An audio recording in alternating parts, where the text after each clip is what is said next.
Dans cette vidéo, nous allons voir comment créer un devoir dans l'onglet Travaux et devoirs de Classroom. Donc, je suis connecté en tant que professeur, je vais dans un cours physique de terminale S. Ensuite, je vais aller dans Travaux et devoirs et je vais cliquer sur le plus ici, Créer. Donc, je vais créer un devoir. En fait, je vais créer deux devoirs. Le devoir numéro 1, où je demande aux élèves de faire le devoir ou lire, ici ça va être plus pratique, le document. Parce que ce que je vais utiliser ici, c'est je vais ajouter donc un document. Ce document, je vais le télécharger par exemple depuis mon PC, ça va être un document PDF. Un document PDF normalement ne doit pas être modifiable. Il existe bien sûr des logiciels qui permettent de le modifier, mais je vous déconseille fortement de donner un PDF à vos élèves si vous voulez qu'ils le modifient numériquement. Il y a vraiment d'autres choses beaucoup plus pratiques à faire. Donc j'importe mon PDF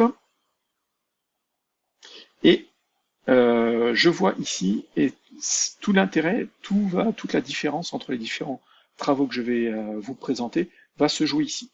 C'est avant de publier le devoir, j'ai trois onglets possibles. Donc consultable, modifiable par les élèves ou faire une copie par élève. Donc ici, si je vais cliquer sur consultable par les élèves. Consultable par les élèves, ça va donner quoi? Donc je vais lui donner une date limite à ce travail. Je veux dire qu'il est à faire pour jeudi 14, par exemple à 12h59, date limite. Le thème, c'est le chapitre. Je vais le mettre dans le chapitre numéro 1, par exemple. Grille de notation, il y aura une grille d'évaluation. Je vous expliquerai comment noter avec Classroom. Je peux quand même le laisser sur 100 points, si vous voulez, ou sur 20. Voilà. Et il est fait pour tous les élèves. Donc je vais publier ce devoir et aller voir directement ce que ça donne pour l'élève. Donc j'ai cliqué sur consultable par les élèves pour le document que je viens de créer. Maintenant je vais me connecter en tant qu'élève. Vous avez vu maintenant, c'est la même présentation, mais je suis bien l'élève 1 en haut à droite. Je vais mettre à jour la page. Et je vois qu'il y a le devoir numéro 1 qui est à faire. Donc je peux cliquer dessus et le devoir numéro 1 apparaît comme ça. Donc l'élève peut consulter le document que vous avez fait, donc le PDF, mais à aucun moment vous voyez qu'il y a un icône qui me permet de le télécharger. Même en faisant clic droit, je ne peux pas le télécharger. Le clic droit n'est pas possible. Donc ça, c'est la petite subtilité de consultable par les élèves. Les élèves pourront le consulter, l'ouvrir, mais sans jamais pouvoir le télécharger sur leur ordinateur. Donc ils pourront l'imprimer, vous avez vu qu'il y avait l'icône quand même d'impression, mais ils ne peuvent pas le télécharger. Ensuite, eux, ils peuvent malgré tout, s'ils ont un travail à faire, si ce n'était que des consignes et rien à remplir, vous pouvez le mettre en consultable. Les élèves peuvent faire leur travail sur un Google Docs, sur n'importe quoi, sur une feuille de papier, et ensuite l'ajouter. Donc s'ils l'ont fait sous forme de Google Docs, ils auront cliqué là-dessus, ils l'auront tapé et ils vont vous le rendre. S'ils l'ont fait sous forme de papier, ils vont prendre une photo ou le scanner et vous l'envoyer en cliquant ici. Donc, et ensuite, ils cliquent sur devoir comme terminé et le devoir est considéré comme terminé. D'accord? Donc voilà ce que c'était le premier devoir pour les élèves. Le deuxième, maintenant, le deuxième type de devoir, ou ce qu'il ne faut pas faire avant le deuxième type de devoir. Donc je vais faire créer à nouveau un devoir. Et ce qu'il ne faut pas faire, donc, alors, je vais quand même créer, donc ce devoir va s'appeler le devoir numéro 2. Le devoir numéro 2, et cette fois-ci, ça ne sera pas à lire, mais ça sera à faire l'activité. Donc je vais déposer mon activité et j'ai plusieurs choix. Soit, généralement, je vais pas déposer un fichier, PDF parce qu'un PDF est normalement non modifiable. Donc là, je peux déposer un fichier Word qui pourront modifier à partir de Google Docs, c'est-à-dire en double-cliquant dessus, ils pourront le modifier dans Google Docs. Donc même s'il peut y avoir des modifications un petit peu de mise en page, normalement ça passe. Et on va pas être trop regardant. Le plus simple pour vous serait donc de, de créer aussi un Google Docs. Mais on va voir. Donc la consultable par les élèves, il faut le modifier. On a modifiable par les élèves ou faire une copie par élève.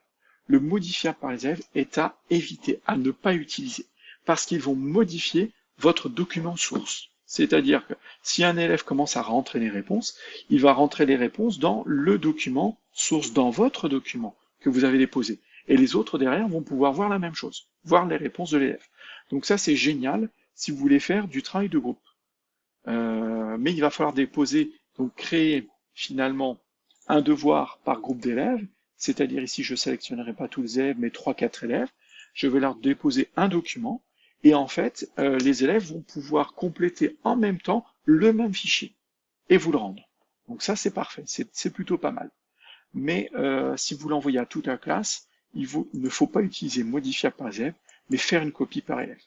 Et là, l'élève aura directement donc une copie du devoir. Donc je vais aussi vous montrer comment faire, créer un Google Docs.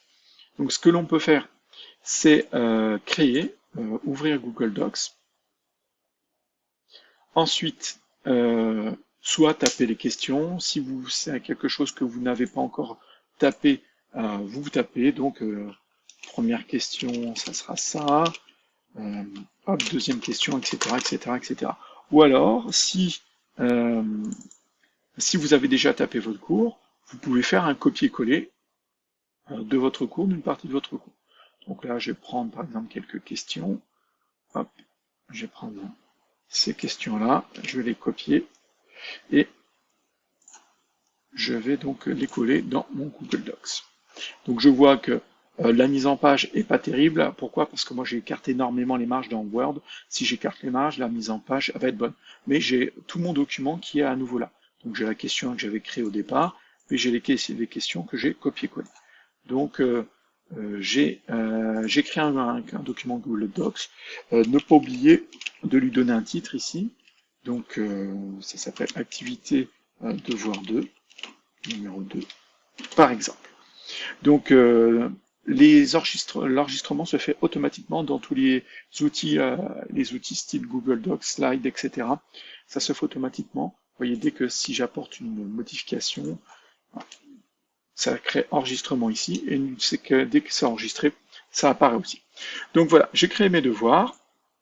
Donc même si ça apparaît encore comme document sans titre ici, il n'y a pas de souci. Vous allez voir que ça se mettra à jour automatiquement quand on aura validé. Donc j'ai fait une copie par élève, fait une copie par élève de mes deux documents et je vais envoyer, publier le travail. Donc ne pas oublier de le mettre dans un chapitre, dans le chapitre 1, de lui donner une date limite, allez, pour mercredi de la semaine prochaine, et de dire bah, celui-ci va être noté ou non, il ne sera pas noté. Voilà. Donc il y a un des documents qui est noté, ou un devoir qui est noté, un devoir qui n'est pas noté. Il est pour tous les élèves et je publie le devoir. Maintenant, je vais aller voir du côté de l'élève ce que ça donne. Donc, du côté de l'élève, ça va être plutôt ici. Donc je suis bien connecté maintenant au niveau de l'élève. Je retourne au départ. Alors ce qui est aussi intéressant de voir, c'est quand l'élève se connecte au début, si je actualise... Ah, voilà. Donc, normalement, là, les différents travaux à faire apparaissent ici. Et là, je vois qu'ils n'apparaissent pas. Donc, il n'y a pas une mise à jour. Ils sont bien là, les devoirs 1 ou 2, donc c'est étonnant. Normalement, ils apparaissent ici. Donc, si on clique ici, il y a les travaux qui apparaissent, au moins qui sont faits ici. Ah, c'est vrai que le devoir 1 avait été déjà donné. Normalement, le devoir 2 doit être... Ah, c'est vrai que ce sont les devoirs de la semaine qui apparaissent. Et j'ai vu que j'ai mis de la semaine prochaine, voilà pourquoi ça n'apparaît pas. Je retourne dans le devoir et je vais dans le devoir 2. Donc, il peut aller dans travaux et devoirs, par exemple, et je vais dans devoir 2. Je vois que j'ai les deux fichiers qui sont ici. J'ouvre le devoir et en fait, je vois que les deux fichiers que j'ai mis en une copie par élève sont directement joints à rendre au professeur. C'est-à-dire que là, l'élève n'a plus qu'à les modifier et ils sont directement ajoutés pour rendre au professeur. Il n'a pas d'action à faire supplémentaire. Donc, par contre, ils sont modifiables uniquement par Google Docs. Donc là, le document Word d'ailleurs, il ne souhaite pas le modifier en cliquant comme ça. Donc il va falloir... je ne veux pas modifier mon fichier Word. Par contre, mon fichier Google Docs, là, par contre, il va être modifiable. Donc l'élève va pouvoir taper ici sa réponse et ensuite revenir en arrière, regarder le titre évoluer. Il s'appelait activité devoir numéro 2. Et en fait, il a fait une copie pour l'élève qui s'appelle élève numéro 1, élève numéro 1. Et ça sera le prénom et le nom de l'élève avec le nom de l'activité qui arrive derrière. C'est ça que vous allez recevoir comme fichier. Donc, normalement, alors, j'avais bien fait une copie par élève. On va ouvrir dans une nouvelle fenêtre. Voilà, ouvrir avec Google Docs. Il faut faire ouvrir avec Google Docs pour pouvoir, voilà, il fallait l'ouvrir dans une nouvelle fenêtre, ouvrir avec Google Docs pour qu'il soit modifiable. Donc même les documents Word et LibreOffice vont pouvoir être modifiables par vos élèves comme ça. Donc bien sûr la mise en page va un petit peu bouger. Vous avez vu qu'il y a un petit peu de mise en page qui a sauté dans mon truc un peu complexe. Mais les questions sont là et c'est l'essentiel. Donc maintenant que l'élève a modifié tout ça, il va vous rendre votre devoir et vous allez pouvoir recevoir les devoirs qui sont faits.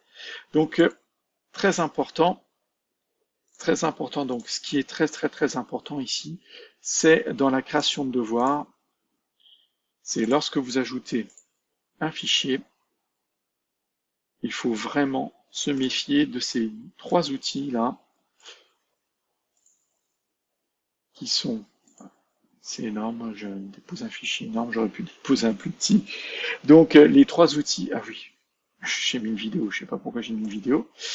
Donc les 3 outils qui sont intéressants sont, c'est le Word que je voulais déposer, tac, voilà.